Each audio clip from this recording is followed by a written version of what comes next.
2021년 공인노무사 2차 대비 GS 연기 노동법 김원일 노무사 강의 시작하도록 하겠습니다. 안녕하십니까. 저는 김원일 노무사라고 합니다. 반갑습니다. 네, 저 공식적인 수업 강의는 오늘 처음 시작하는 건데요.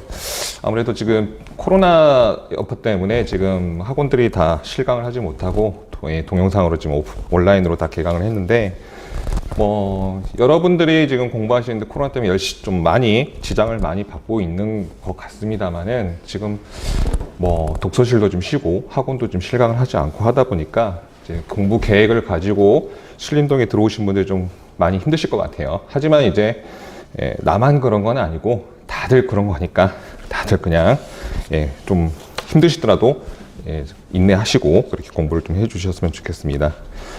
일단은 이제 첫 시간은 오리엔테이션을 좀 간단하게 좀 하고 그 이후에 진도를 조금씩 나갈 텐데요. 일단은 제 강의 교재는 노동법 강론이라고 그래서 이번에 이제 좋은 책 출판사에서 출간을 하게 되었고요.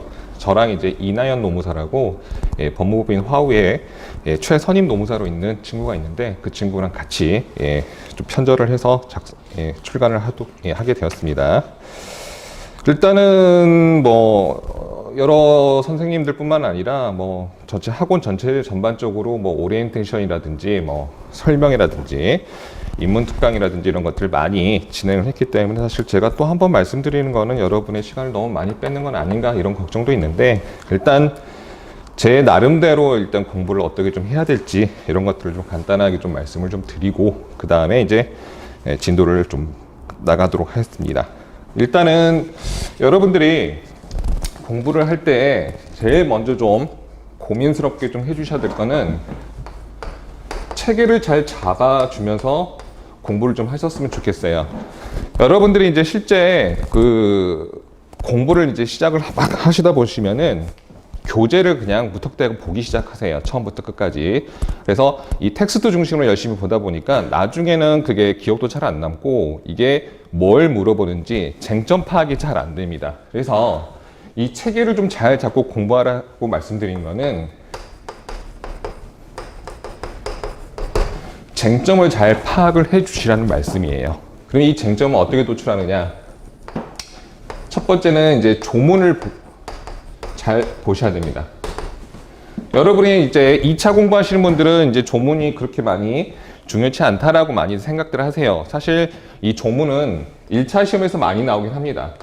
1차 시험에 거의 한 70에서 80% 이상은 조문 시험이라고 보통 모방합니다. 거의 숫자 바꾸기라든지 문구 바꾸기라든지 이런 식으로 많이 나오는데 2차에서는 이 조문은 어떤 역할을 하냐면 쟁점을 파악하는데 핵심을 두셔야 됩니다.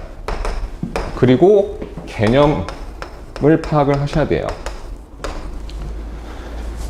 그 다음에 이 쟁점은 사실 이 조문이란 거는 굉장히 추상적이고 심플하게 되어 있습니다. 그런데 실제 사건을 보면은 굉장히 복잡해요. 사실관계도 복잡하고 쟁점들도 많고 그래서 이 판례라는 게 있잖아요. 이 판례는 법에서 정한 이 조문을 실제 사건에 어떻게 적용을 할 것인가 이거를 실제 사건의 적용입니다. 혹은 해결이라고 할 수도 있겠죠.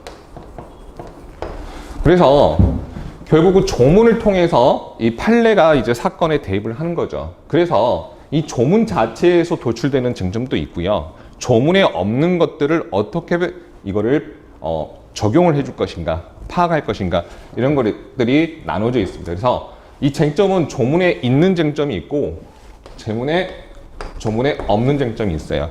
그래서 이 조문을 통해서 표면적으로 드러나 있는 그 쟁점들을 잘 파악을 해주시고 그렇지 않은 것들은 여러분들이 따로따로 숙지를 좀 해주셔야 됩니다. 그래서 보통 이제 교수님 교과서나 수험서들이 다 이 조문과 그 다음에 거기에 따라서 발생되는 쟁점들에 대해서 쭉 설명을 많이 하고 있죠. 그래서 꼭 조문을 보셔라.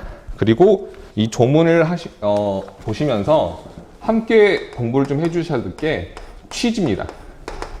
이 규정의 취지가 뭔가 혹은 이 제도의 취지가 뭔가 이게 노동법은 특성이 이제 근로자 보호죠. 그래서 근로자 보호에 맞는 해석들을 많이 내리고 있고요. 판례들이. 그렇기 때문에 이 취지 정도는 꼭 공부를 좀 해주셨으면 좋겠습니다. 이제 두 번째는 이제 암기인데요. 여러분이 좀 암기에 너무 집착하는 경향이 있습니다. 어쩔 수 없긴 합니다. 사실은 이제 뭐 쓰는 시험이다 보기 때문에 여러분들이 이제 판례를 달달달달 외워서 공부를 많이 하시는 경향이 좀 있으세요.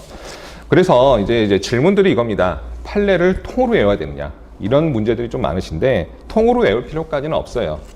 그래서 판례나 이것들 너무 이 암기 중심보다는 처음에 이해를 하시고 키워드가 뭔지, 쟁점이 뭔지를 좀 파악하신 다음에 그 다음에 조금 암기를 해주시면 좋을 것 같아요. 그 다음에 특히 이제 암기 같은 경우는 수험생들이 답안 쓰다 보니까 이제 무조건 본인이 아는 것, 본인이 외웠던 거를 답안에 쓰는 경향이 강합니다. 그래서 실제 채점평들을 보면 항상 교수님들이 이런 말씀을 하세요. 자, 사례 문제에서 제대로 된 사안포 수업이 안 된다. 자기가 아는 판례들, 내용들을 그냥 쭉 나열만 한다라는 비판, 그런 이 평가들이 좀 있습니다. 이래서 이런 답안지는 이제 차별화가 안 됩니다. 다른 분들하고. 그러다 보니까 점수도 다 고만고만한 선에서 나오게 됩니다. 그래서 암기는 처음부터 집착하지 마시고 쟁점 파악, 그 다음에 키워드가 뭔지, 그 다음에 이 키워드 중심으로 내가 문장을 만들 수 있을 정도로 공부를 좀 해주시면 좋겠습니다.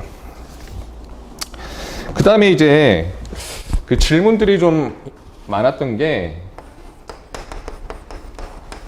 판례 공부를 어떻게 해야 되느냐 이거에 대한 물음들이 좀 많았던 것 같아요.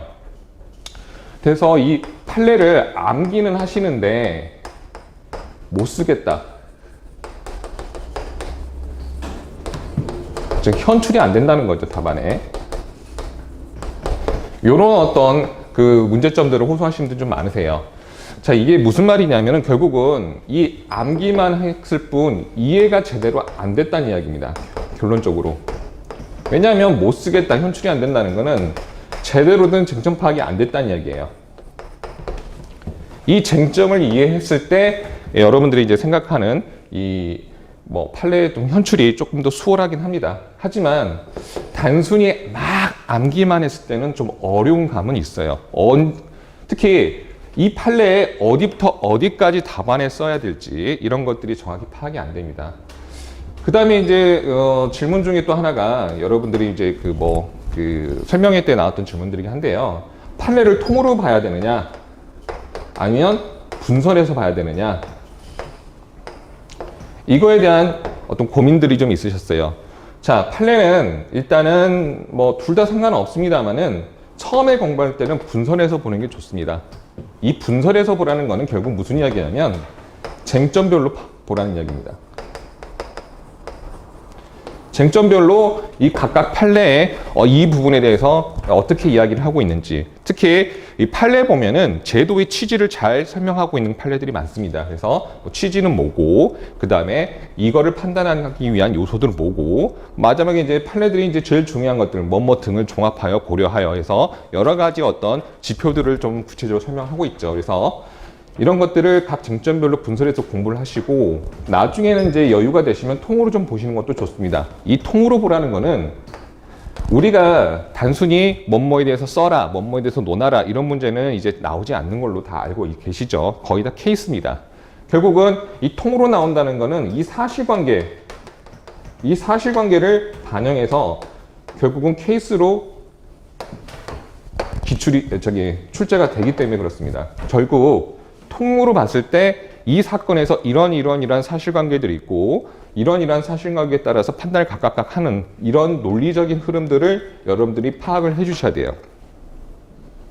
특히 이제 뭐 네 번째로 이제 같이 이야기 드릴 건데, 자, 리걸 마인드가 뭐냐 도대체.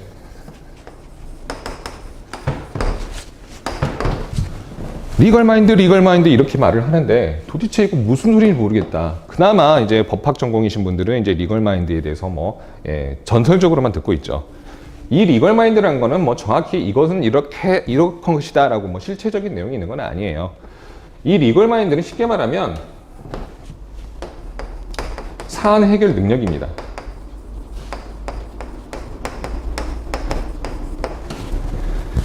자, 우리가 아까 계속 말씀드린 거는 조문이 굉장히 추상적입니다. 그러면 이 조문을 실제 사례관계에서 어떻게 적용을 시킬 것이냐, 적용을 어떻게 시킬 것이냐에 대한 게 리걸 마인드예요. 쉽게 말하면은 여러 가지 복잡한 사정에 사실관계들이 있죠. 그래서 다툼이 있습니다. 이 사실관계에서 다툼이 발생하는데 분쟁이라고 하죠. 이 분쟁을 해결하는 논리적 과정이라고 생각하시면 되세요. 그 논리의 근거는 결국은 법 조문, 법에 대한 해석입니다. 그래서 이 리걸 마인드라는 거는 이러한 분쟁이 발생했을 때 법에 맞게끔 어떻게 이거를 적용해 줄 것이냐, 어떻게 결국은 해결을 해 줄 것이냐, 이거에 대한 과정이라고 생각하시면 되세요. 그래서 우리가 시험 보는 수험생 입장에서는 이 리걸 마인드라는 건 결국 우리가 케이스로 나온 문제를 해결하는 과정입니다.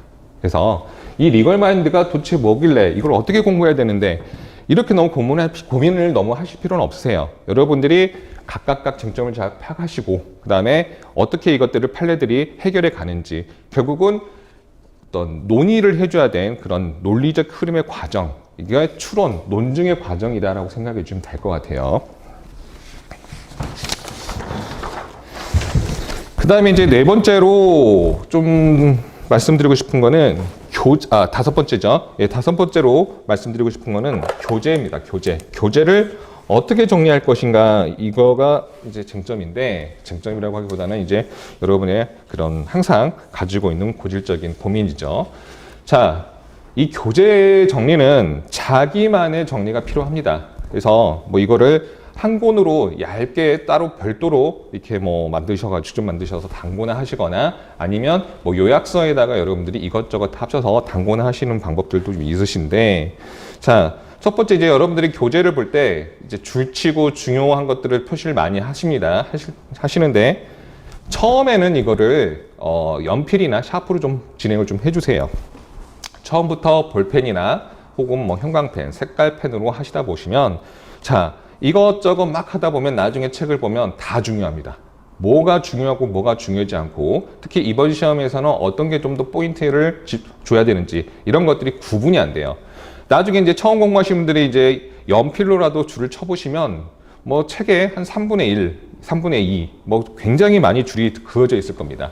그래서 결국은 이제 복습할 때나 공부를 할 때, 야, 이거 다 중요한가? 이거 다 외워야 되나? 이렇게 생각을 하세요. 그렇기 때문에 처음에는 그렇게 막 줄을 치시더라도 나중에 중요한 것들을 선별을 좀 하셔야 되기 때문에 지우개 줄 수 있게 뭐 샤프나 연필로 하시고, 그 다음에 1기까지는 조금 위험하고요. 2기, 3기 가시면서 점점 추려내는 겁니다. 그래서 공부를, 이 교재를 어떻게 여러분들이 직접 뭐 타이핑을 치거나 손으로 써가지고 이렇게 양을 줄일 수는 없어요. 그래서 이 교재를 단권한다는 경우는 결국은 여러분이 그 두꺼운 책을 보시더라도 나중에 내가 무한 반복해서 봐야 될 양을 줄여가는 겁니다. 그리고 그 양을 줄이면서 내가 이번에 볼 때는 이런 게 중요하더라, 강사님들 중요하더라, 이런 것들을 추려내는 작업들을 하시는 겁니다. 그래서 그 해당 교재를 계속 중요한 부분으로 빠르게 이 회독수를 늘릴 수 있게끔 정리하는 과정이 이제 교재 정리 혹은 단권화라고 조금 이해를 좀 해주시면 좋을 것 같고요. 그 다음에 이제 뭐 단권화를 하시다 보면은 이제 요약서에 하시다 보면 이것저것 막 붙입니다. 손으로 써서 붙이기도 하고 뭐 그런 건 괜찮은데 모든 모의고사를 다 거기다 집어넣으려고 하지 마세요. 차라리 여러분들이 이제 선택하신 뭐 강사님의 모의고사를 이제 뭐 나중에는 이제 모아가지고 스프링 제본을 하시고, 그 다음에 이제 다른 뭐 강사님의 모의고사는 뭘 냈는지 이런 것들을 보시려면은 뭐 문제만을 가지고 구해서 그것만 해서 따로 이렇게 스프링 제본을 해가지고 그것만 한 번씩 이렇게 쟁점 파악하는 용으로 좀 보시면 좋을 것 같아요. 그래서 굳이 모의고사 한 땀 한 땀 다 오려서 책에다 붙일 필요는 없다라고 조금 권해드리고 싶어요. 이 단권화 작업을 너무 열심히 하시다 보면은 내가 이걸 왜 하고 있지라는 생각이 들 수도 있습니다. 정말 손이 빠르고 정리가 빠르신 분들은 뭐 빠른 시간 안에 이렇게 할 수 있는데 손도 느리고 이제 쟁점 파악도 잘 안 되고, 처음 공부하신 분들은 이게 일종의 그냥 시간만 허비하는 그런 좀 쓸데없는 과정이 될 수도 있어요. 그래서 최대한 본인이 보는 교재의 양을 줄일 수 있도록 그렇게 조금 정리를 해주신 방향으로 공부를 좀 해주셨으면 좋겠습니다. 그 다음에 이제 여러분들이 보통은 이제 강사님들 말씀하시겠지만 예습, 그 다음에 복습을 철저히 해줬으면 좋겠다라고 말씀을 많이 하세요. 자, 저도 마찬가지입니다. 예습, 복습 하면 다 좋습니다만은, 자, 예습을 할 때는 그냥 정해진 진도표 있잖아요. 예정된 진도표에 따라서 좀 러프하게 그냥 대강이라도 한번 쭉 훑어보고 오세요. 시간이 좀 안 되시면. 정 안 되시면 예습을 못 해오겠죠. 하지만 여러분들이 꼭 중요하게 이제 집중력 있게 하셔야 될 거는 수업 시간입니다. 수업 시간에 이제 강사님들과 호응하시면서 이 책을 정리하고 중요한 게 뭔지 추려내고 최대한 이해를 하려고 해서 집중력 있게 강의를 좀 들어주시고요. 그 다음에 복습은 집에 가서 하시는데 이제 뭐 수업 시간에 중요한 것들 중심으로 많이 공부를 하시겠죠. 하시는데 공부를 다 했다라고 생각하시고 덮으신 다음에 리마인드를 좀 해보셔야 됩니다. 왜냐하면 아무런 생각 없이 쭉 책을 보시다 보면은 결국 덮는 순간 다 암기했던 게 다 날아가요. 이해했다고 생각하는 게 이해한 것도 아닐 수도 있고요. 그래서 결국은 책을 덮고 자, 내가 지금 뭘 봤지, 뭘 공부했지 스스로 리마인드를 해보는 그런 시간을 좀 가졌으면 좋겠습니다. 이 리마인드는 뭐 이제 유명한 합격수기나 뭐 수험계에서 유명하신 분들이 있는데 그 뭐 백지에다가 자기가 공부했던 걸 쭉 한 번씩 써보는 방법들 뭐 이런 것도 있고요. 그냥 머릿속에 떠올리고 내가 그거를 법을 모르는 사람한테 설명을 할 수 있을 정도로 계속 이 리마인드 연습을 좀 해주시면은 훨씬 학습에 도움이 많이 될 것 같습니다. 그 다음에 이제 뭐 1차를 좀 같이 공부하신 분들이 좀 있으세요. 특히 이제 연기부터 강의를 듣고 하신 분들은 자, 1년 이상 잡고 좀 빡시게 공부를 해서 동차로 한번 시도를 해보겠다고 생각을 하시는데 이 1차 준비하신 분들은 조금 전략적으로 들어가셔야 됩니다. 수험을. 잠시만요.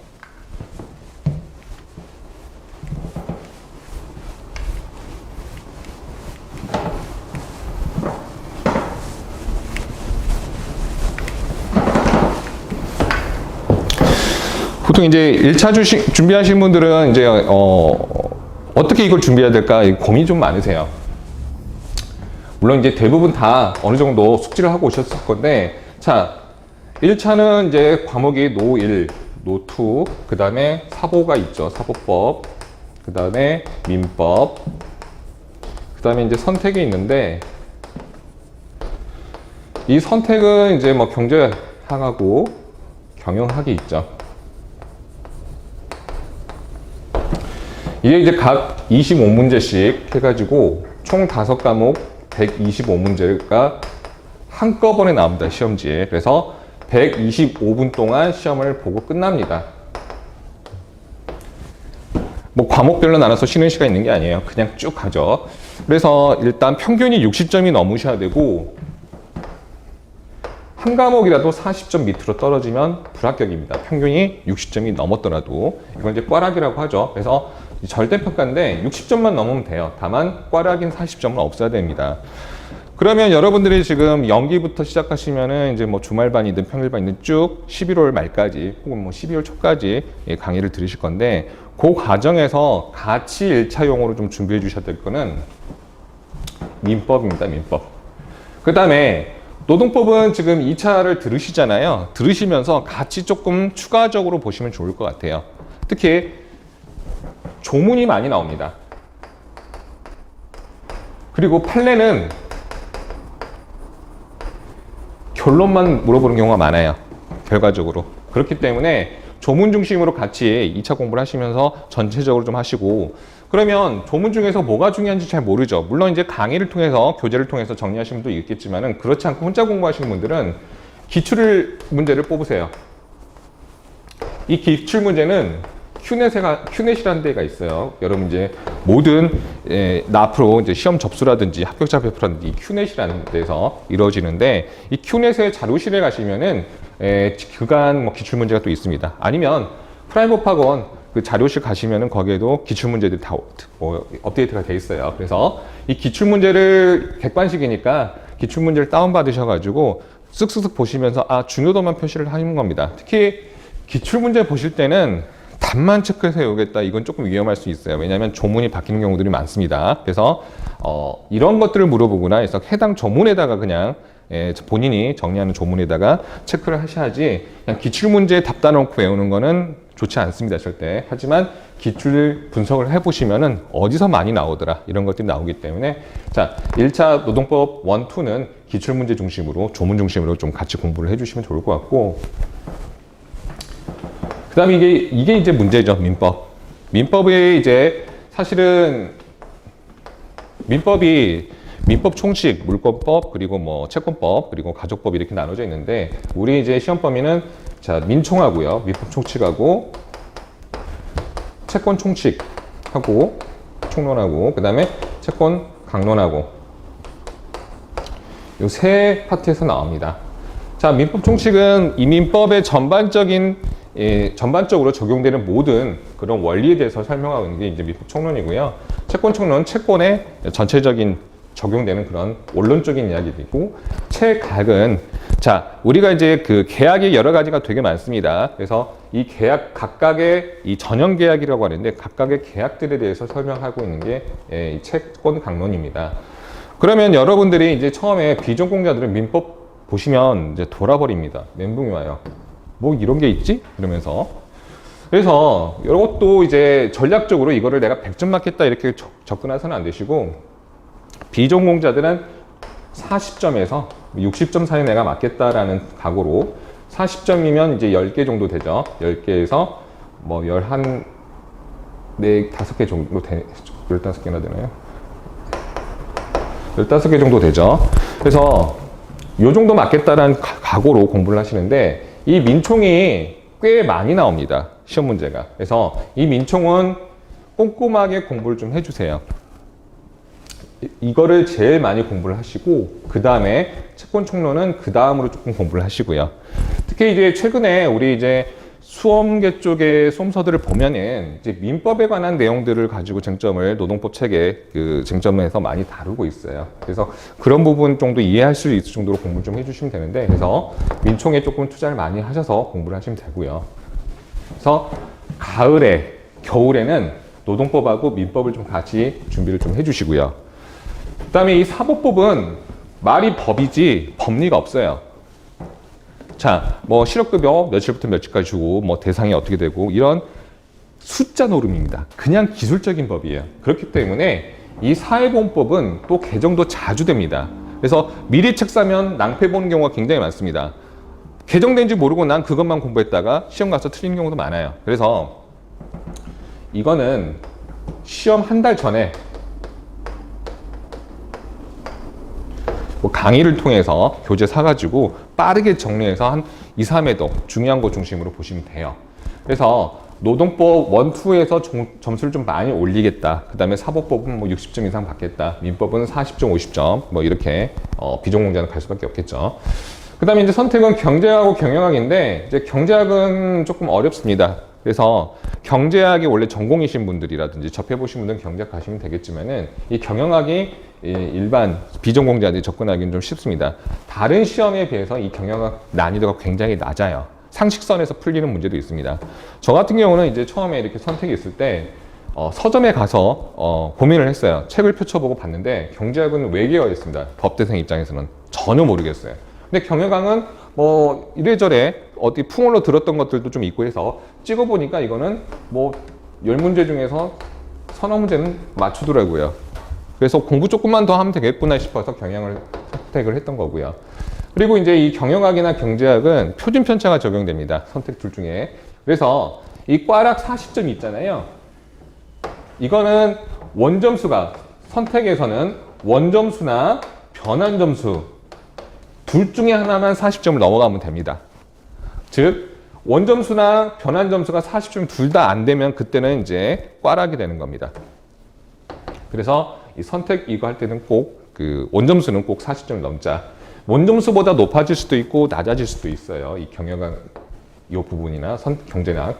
예전에 이 경제학이 굉장히 어렵게 나오고 경영학이 쉽게 나오다 보니까 경제학은 3개만 맞춰도 합격했던 때도 있었습니다.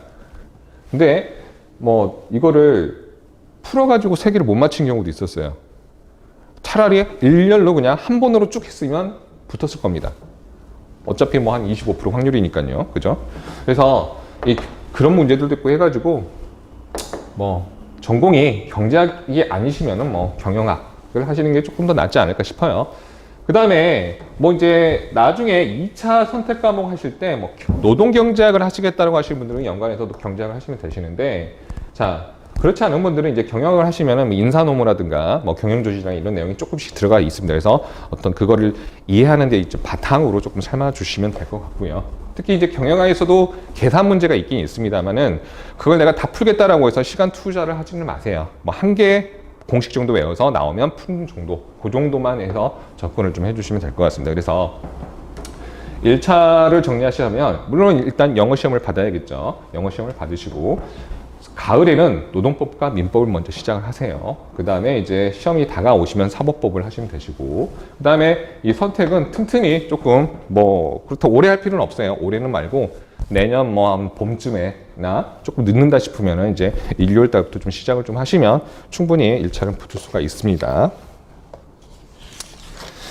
그래서 뭐 공부 방법 관련해서는 뭐 이 정도로 좀 설명을 드리고, 답안 쓰는 방법에 대해서 이제 제가 특강을 한번 찍어서 올려드리긴 했어요. 그래서 그거를 보시면은 이제 기출문제 영역이라든지 기출문제 유형이라든지 이런 것들을 다 조금 정리해서 올려드렸으니까 이 강의 자료로 한번 좀 참고를 좀 하시면 될 것 같고, 자, 답안 쓰는 거 너무 어렵게 생각하지 마시고요. 특히 연기 때는 답안 쓰는 거 그렇게 고민할 필요 없습니다. 일기 때부터 조금씩 고민하셔야 되는데, 제가 드리고 싶은 말씀은 꼭 몇 가지만 드리면, 자, 꼭 문제를 꼼꼼하게 봐라. 문제를 좀 제대로 꼼꼼하게 좀 보셔야 되고, 물어보는 것을 써줘야 됩니다. 물어보지도 않은 것을 주구장창 나 많이 알아요, 나 잘했죠 라고 열심히 써봤자 점수 안 나옵니다. 오히려 써야 될 부분을 못 쓰면서 득점을 못하는 그런 문제가 있어요. 특히 이제 그 모의고사 때 다뤄봤던 판례라든지 사례들이 나온다, 비슷한 사례가 나왔다 그러면 여러분은 그 문제를 읽지도 않고 대충 훑어보고 내가 이거 써봤으니까 본인이 알고 있었던 내용들을 그냥 쭉 써버립니다. 그러면 운이 좋아서 이게 소위 아다리라고 하죠. 아다리가 잘 맞으면 운이 좋아서 딱 떨어지면은 이제 점수가 나오는데, 쟁점이라든가 논점 일탈이 생기거나 누락이 생기게 되면은 결국은 점수가 그렇게 많이 나오질 않아요. 그래서 문제 꼭 좀 꼼꼼하게 좀 봐주시고 물어보는 게 뭔지 거기에 맞는 답을 좀 하셔야 된다라는 거를 좀 강조드리고, 그다음에 이제 답안량을 좀 많이 써야지라고 이제 좀 이쪽 바닥에서 좀 그래요. 많이 쓸 필요는 없습니다. 보통 이제 5점당 한 페이지, 그래서 뭐 50점은 10페이지, 25점은 뭐 5페이지 이렇게 써야 된다. 그래서 노동법 1, 2 각각 뭐 한 15페이지씩은 써주고 나와야 된다. 이렇게 말씀을 하시는데 그럴 필요 전혀 없습니다. 물론 암기를 완벽하게 하시고 쓰는 속도가 빠르시면 뭐 다 쓰셔도 상관없어요.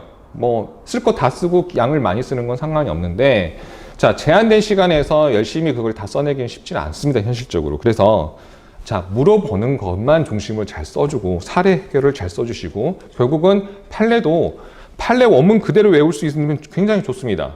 복사기라고 합니다. 예전에 이제 사법시험 했을 때 그렇게 외우는 사람들이 가끔 있었어요. 통으로 그냥 쫙, 신기할 정도로 거의 뭐 PDF로 뜨는 것처럼 똑같습니다.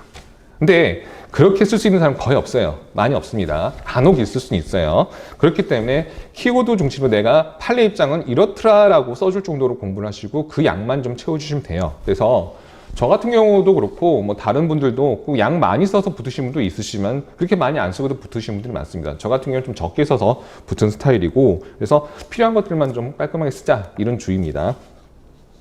그래서 답안량에 너무 집착할 필요는 없다. 오히려 그것 때문에 스트레스 받고 나중에 손목에 물이 오고 시험장 때까지 이 뭐 손목의 통증이 굉장히 심해서 오히려 몸을 망쳐서 컨디션 난조로 좀 시험을 못 보는 경우도 있으니까 너무 양에 집착하지 마시고, 그 다음에 이제 이것도 답안 쓰는 것도 글쓰기예요. 결국은 글쓰기이기 때문에 이 좋은 글은 상대방이 읽었을 때 이해가 잘 가야 됩니다. 자, 여러분들이 과연 내가 쓴 모의고사 답안을 보시고 이게 무슨 말하는지 다른 사람이 알까? 이해가 가나? 한번 자문을 좀 해보세요. 스스로 물어보세요. 그래서 결국은 쉽게 그 다음에 어떤 쟁점과 쟁점을 넘어갈 때는 자연스럽게 글쓰기 하듯이 넘어가시면 되시고요. 그 다음에 이제 뭐 목차 잡는 거에 너무 스트레스 받으시는데 그렇게 받을 필요는 없어요. 물어보는 거에 대해서 논리적으로 이것들을 순차적으로 논의를 해줘야 되니까 그거에 대한 목차를 달아주고, 사실 이제 케이스는 뭐 문제 제기, 문제 소재 뭐 이런 게 써주시고, 그 다음에 학설 뭐 쓸 수 있으면 쓰고 아니면 뭐 패스하죠. 그 다음에 판례, 그 다음에 검토를 해주시고, 그 다음에 그 사례에 대한 해결을 풍부하게 해주셔야 되는 거죠. 그래서 이 사례 해결을 풍부하게 해주는 걸 사안포섭이라고 하는데, 자, 우리 시험이 예전에 이제 케이스가 나온 게 본격적으로 나오는 게 19회 때입니다. 그때부터 이제 법전이 지급이 되면서 이 법조문을 외워서 쓰는 시험이 아니에요. 이제는 예전에 이제 18개까지는 법조문을 외워서 뭐 육아휴직급에 대해 써봐라 뭐 이런 것들이 나왔었지만 지금 그런 문제 전혀 안 나옵니다. 그렇기 때문에 결국은 그리고 케이스가 그 이후로부터 조금 길어져요. 점점 그 문제의 길이가 길어집니다. 실제 올해 시험 굉장히 길었죠. 이제 최초로 아마 시험지가 2페이지로 넘어간 최초가 아닌가 싶은데, 그렇게 이제 사례에서 사실관계가 복잡하게 주어지게 되면은 거기서 주어진 사실관계에 대해서 판단을 해주는 겁니다. 그래서 여러분이 뭐 사안의 포섭이 어렵다, 사안의 포섭이 뭐냐, 뭐 이런 질문들을 많이 하시는데, 사안의 포섭은 별게 아니에요.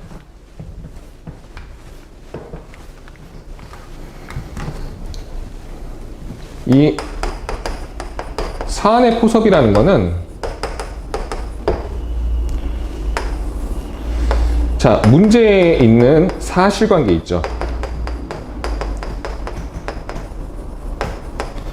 이 각각의 사실관계에서 하나 뽑아서 판례에서 판단하고 있는 어떤 지표들이라든지 판단 기준들이 세부적으로 있어요.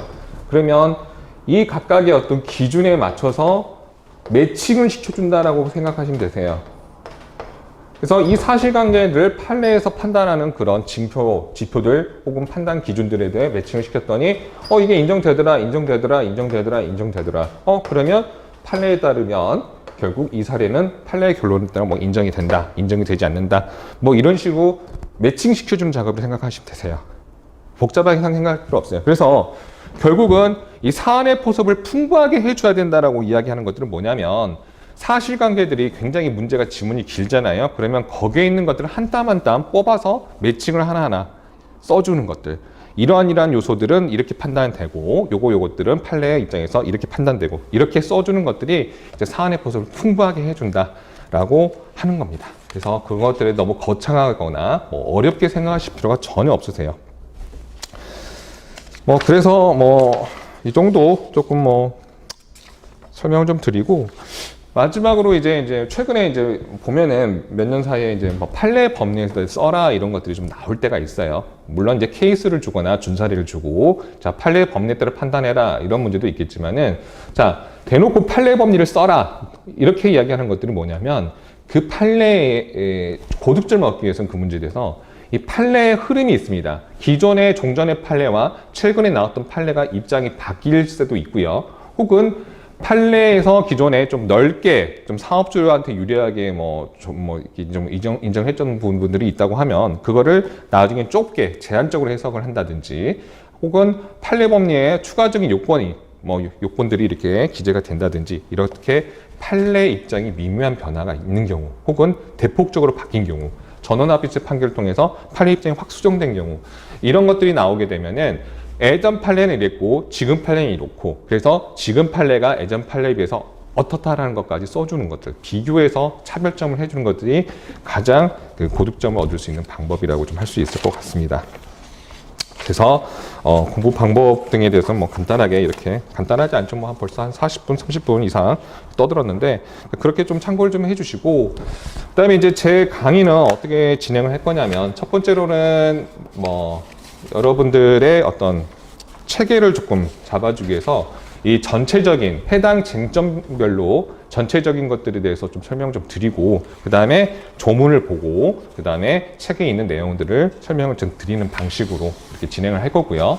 그 다음에 이제 판례 같은 경우는 이제 사실관계를 교재에 넣어 드린 것도 있지만 그렇지 못한 것도 좀 있어요. 그래서 웬만하면 이제 GS 연기이기 때문에 좀 세세하게 이 강의, 여러분들의 이해를 조금 위해서 그 사실관계를 조금씩 말씀을 드리는 쪽으로 강의를 진행을 할 겁니다. 그리고 마지막에 이제 매회 복습 자료라고 나갈 거예요.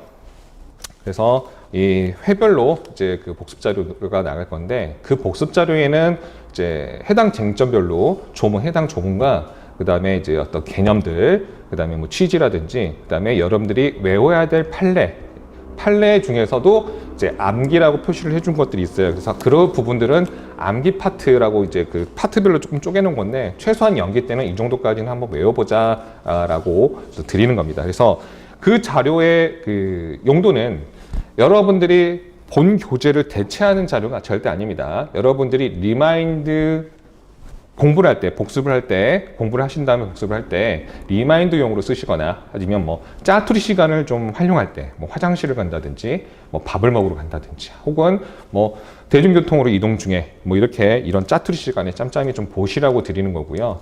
뭐 페이지 수는 회당 뭐 4페이지에서 뭐 한 많으면 7, 8페이지까지 나올 건데, 뭐 대체적으로 전체적으로 하면은 뭐 한 100페이지 정도 될 것 같은데, 나중에 그거를 이제 뭐 이렇게 뭐 스프링 재본해가지고 짬짬이 보는 용도로 쓰시면 될 것 같아요. 절대 뭐 그거를 꼭 보고 이거를만 보고 뭐 시험을 준비하겠다 뭐 그런 용도로 드린 그런 자료는 절대 아니기 때문에 좀 주의를 좀 해주셨으면 좋겠습니다.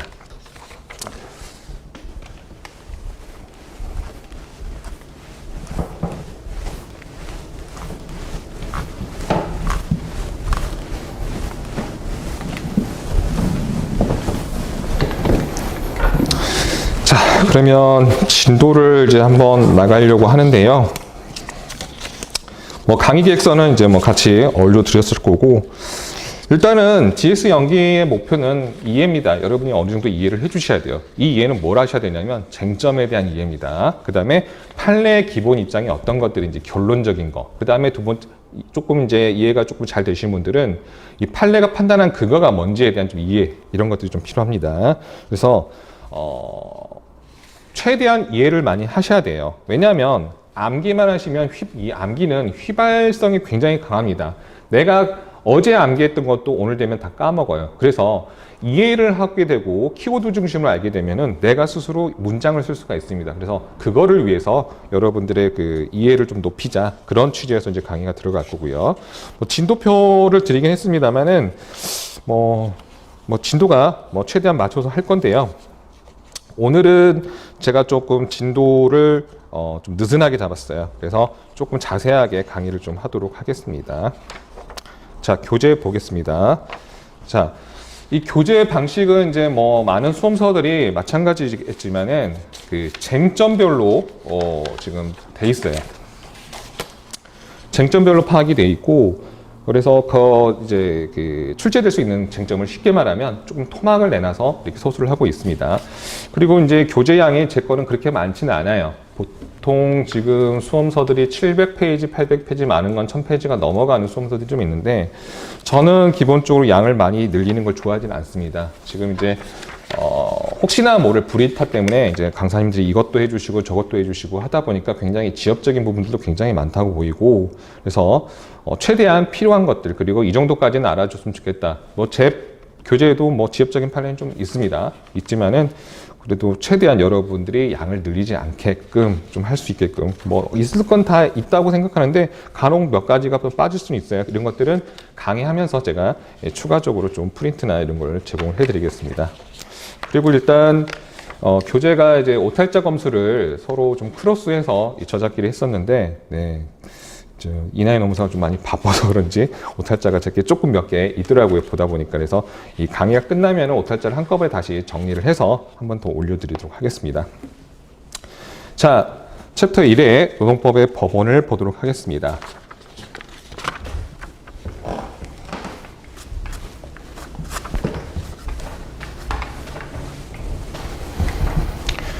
교재를 뒤를 보시면은 일단은 거의 제가 조문을 먼저 소개를 하고 있는데 이 법원 부분은 조문을 넣지 않았어요. 왜 그러냐면 조문이 없습니다.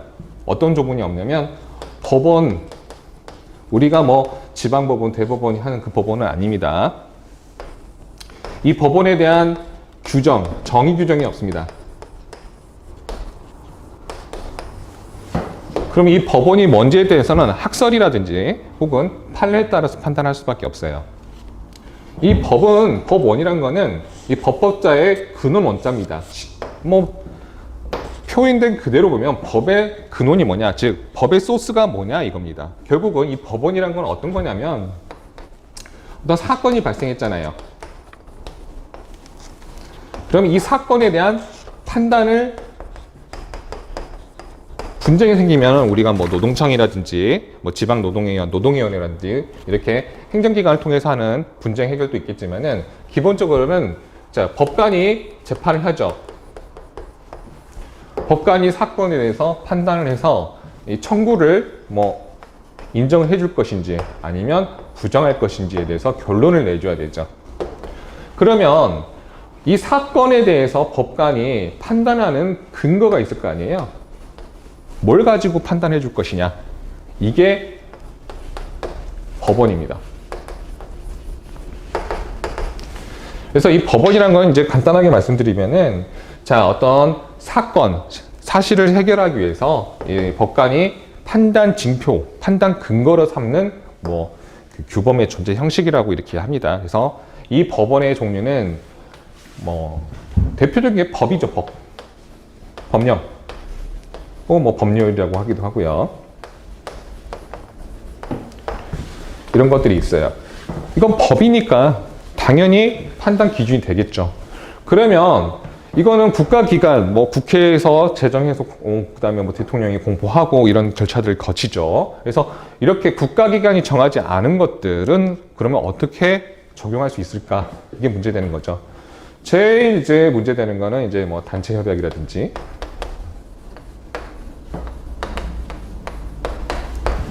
그다음에 뭐 취업 규칙이라든지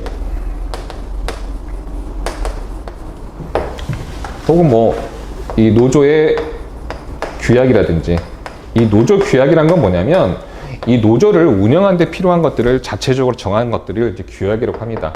일종의 이제 법인에 있어서 뭐 정관 같은 거라고 생각하시면 되세요. 혹은 뭐 근로계약, 우리 근로계약을 이제 하면 계약서를 쓰죠. 그러니까 여러분들 중에서 뭐 아르바이트를 해보셨거나 뭐 직장에 다니신 분들이 이 근로계약은 뭐 해본 경험들이 있을 겁니다. 그 다음에 이제 문제되는 게 관행이 있어요. 그냥 관행이 아니라 노동 관행인데 이런 것들이 있는데 이런 것들을 과연 법원으로 인정할 수 있을까 이렇게 이제 고민이 되는 거죠. 학계에서는.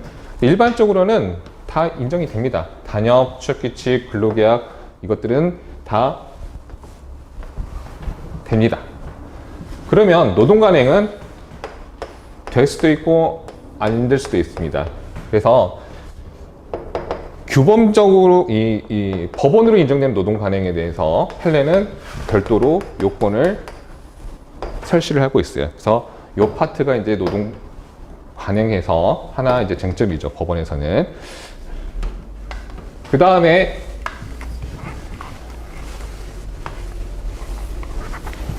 여러 개의 법원이 있잖아요. 이 법원과 법원이 여러 개 있으면 서로 다를 수 있잖아요. 결론이. 그죠? 어떤 거는 예를 들어서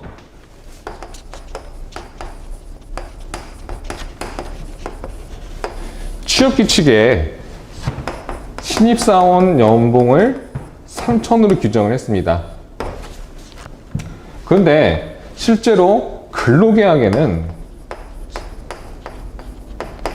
자, A라는 신입사원의 근로계약에는 연봉을 4,000으로 계약을 했어요.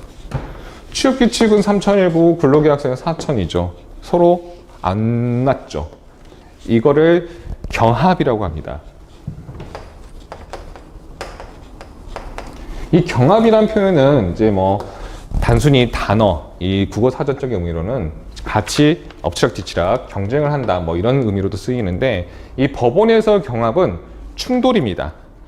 서로 규정하고 있는 바가 다르기 때문에 충돌되는 것을 법원의 경합이라고 해요. 그래서 이렇게 법원과 법원끼리 서로 충돌되는 경우에 어떻게 이걸 해결할 것이냐, 이게 이제 문제가 돼요. 뭘 우선해 둘 것이냐. 그래서 이 법원의 어떤 해석 원칙들이 있는데, 첫 번째는 이제 뭐 신법 그러니까 이제 뭐 상위법 원칙이라고 해서 상위에 있는 이 법원이 먼저 우선 적용된다. 혹은 제일 옛날 것보다는 이번에 새로 만든 그러니까 신법 우선 원칙이라는 것도 있고요. 그 다음에 일반법과 뭐 특별법 관계가 있는데, 그래서 특별법이 우선 적용되는 것들이 있고, 근데 문제는 이 법원에서도 순위가 있어요. 지금 써준 게 거의 그 순위라고 보시면 됩니다. 그러면 이 근로계약, 이 사례에서 근로계약이 근로자한테 훨씬 더 유리하죠. 연봉 4천. 그죠? 그렇게 충돌되는 경우에 그러면 상위법, 이게 이제 상위입니다. 상위법원이고, 여기가 하위법원이에요. 그러면 상위법 원칙에 따라서 원칙적으로는 취업규칙이 적용이 돼야 되죠. 충돌되는 경우. 하지만 근로자 입장에서는 이 하위 법원인 근로계약이 더 유리해요. 이런 것 경우에 어떻게 이거를 해결해 줄 것이냐 해서 이걸 이제 유리성의 원칙이라든지 그냥 유리의 원칙이라고도 합니다. 하위 법원이 상위 법원보다 근로자한테 유리한 경우에는 하위 법원 적용해 주자. 이게 유리 원칙입니다. 근로기준법, 이 노동법의 취지는 근로자 보호죠. 근데 근로자한테, 이 취지상 근로자한테 훨씬 더 유리한 계약을 부정을 하게 되면 이게 과연 노동법의 취지 맞느냐? 이런 것 때문에 유리의 원칙이라는 노동법의 특정한 원칙이 있습니다. 이 유리의 원칙에 대해서 뭐 우리가 정의 규정은 없습니다만은 몇 가지 이제 조항들이 간접적으로 유리의 원칙을 좀 적용하고 있다라고 지금 판단을 하고 있습니다. 그래서 이제 교재를 한번 쭉 볼 건데, 네, 지금 잠깐 쉬었다 교재 들어가도록 하겠습니다.